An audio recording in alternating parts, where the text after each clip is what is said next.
Hey boardies, welcome to AmassGames. My name is Simon. We're looking at Roll Camera again, this time the B-Movie expansion. Check out my expansion playlist. Of course, this is also going on how to set up and review playlist, the cooperative playlist, the solo playlist, the AmassGames playlist, and a few others as well. So in this particular example, we have the exact same layout as you may have seen from my Roll Camera video. However, we're now changing some things out, or we can leave them shuffled in. I chose in the last game to play with B-Movie with just the Bs involved. So you can see down here it says B just in shot there. And in this case, you're going to shuffle these in. Let's give an example of what might come out. You cannot resolve any problems on the same turn that the card enters the problem queue. So various things can come out. That's one example there. So we'll put that there. Place this there, and of course it's kicking in my first turn. Of course these dice will be removed as well. New characters as well. This time they have kind of lovely spot finish. You can kind of see a little shine going on there just in shots. So a bit more flourish going on with what we're playing with here. In this case I'm playing as a stunt coordinator, obviously the same on both sides. You can mime an impressive stunt with sound effects for rolling the dice. Of course, all that is going to be optional. But in this case, you can do other stuff like you can re-roll dice, etc. And of course, there is a player aid that tells you exactly what you can be doing respective for your card.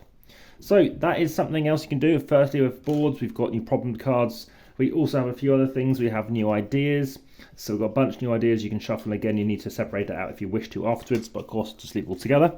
So in this case, I have a new idea, such as you can lose a quality, then immediately perform any two different actions on your player board without needing to place any dice on them. Fantastic idea. Okay, that's something else you can do. We've also got, we didn't have this before, whereby we have two acts, or basically a first and second half of a script. Well, they didn't talk about this, but I call it a third act. So now we have three parts. In this case, you're trying to get certain genres out as well. In this case, you need to get at least 3 crime and at least 3 horror into your script going on as well, into your film, into your editing room to ensure that you win. So this basically comes out here. You can shuffle them up and add another one in. And the way that's going to work is you're going to take from your 75 extra cards, because there's 25 here. And as you can see, any genre, we can have some westerns going on here.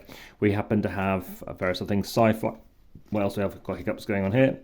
Various crime, money, etc. So again, new things to play with. We played this in the last game. They're going to come out as well. So that's something else that is going to be in the game. Aside from that, I mean, that's pretty much covering everything off, but there's one key thing I haven't shown you yet, and that is equipment cards. So you're going to draw some of these, shuffle them up, draw out 3. I would normally play them on the right-hand side, but on this occasion I'm just going to play on the left-hand side. In this case, you have something like crew tent, re-roll any number of unused crew dice. This action requires no dice. After you usually flip this card down. So that's then spent. We have 2 other ones as an example. Makeup kits have more spaces we can play things out on. Add up to 2 genre tokens to the same scene. It's pretty good, obviously very thematic with makeup kits. On this occasion, the multi-tool for any one action on the main game board without needing to place any dice. Obviously really helpful stuff. The last thing to show you is we have some tokens. So we have some tokens which we did play with, but I didn't necessarily punch them out, but it kind of shows you that when you're making a scene, there's various things you're going to need. So in this case, if you need 2 Western theme things, then these people could be wearing hats. Obviously, I have a feeling they deliberately did it. So if it's 1 robot and 1 robot, so that matches up really nicely. Very good videos by the designers actually showing you how to do that. And also there's some more action spaces as well. So you can swap genres, you can add genres, there's some wipe storyboards. Of course, genre is very important to ensure you win. I found that it's been very difficult to win based on certain criteria, which is going on here too. And that pretty much covers everything off. I've never managed to do that well at this game, to jump into these kind of promo, kind of producery cards when you do really well. But there's some more of them being shuffled into the game as well that you can play with. So loads more content, and I've even got more scene cards to show you perhaps in another video too. So what do I think of it? Well, yeah, it's lovely new content, nice bits that you can embellish the game with, lots of fun. I do think I probably slightly prefer it. I think it is fun to play with, especially because I think just it gets you more into the whole genre element, which is really cool.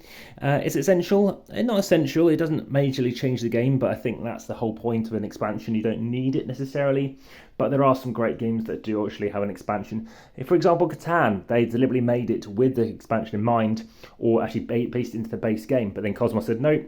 People aren't going to get that or whatever reason, but actually it was designed to be a 5-6 player game. But I am going for a tangent there. There are some games whereby they recommend, in fact, designers like Brett J. Gilbert said, you know, you shouldn't be making a game with an expansion. It should be based into the game already. So yeah, nice stuff going on here, more components. I would like to have had more of these though, for some reason, and more ways of getting money. Like I said, money's really tight in this game. And again, I feel like you're limiting yourself with some of these character cards otherwise, but I did mention there are some new ideas which helps maybe to mitigate that.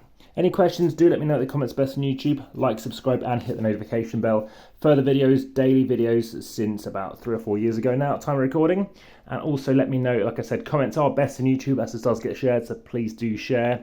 And via the description, there's photos over on Instagram. You can find the link through there, as well as search for the podcast.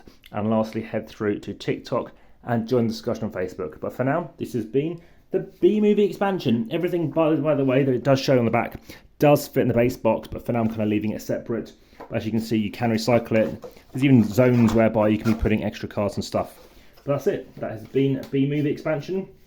Another kind of flock linen rulebook as well. For now, that's it. There's also different modes of difficulty, so you can go even easier as well, and even harder as well if you wish to. But for now, back to the table.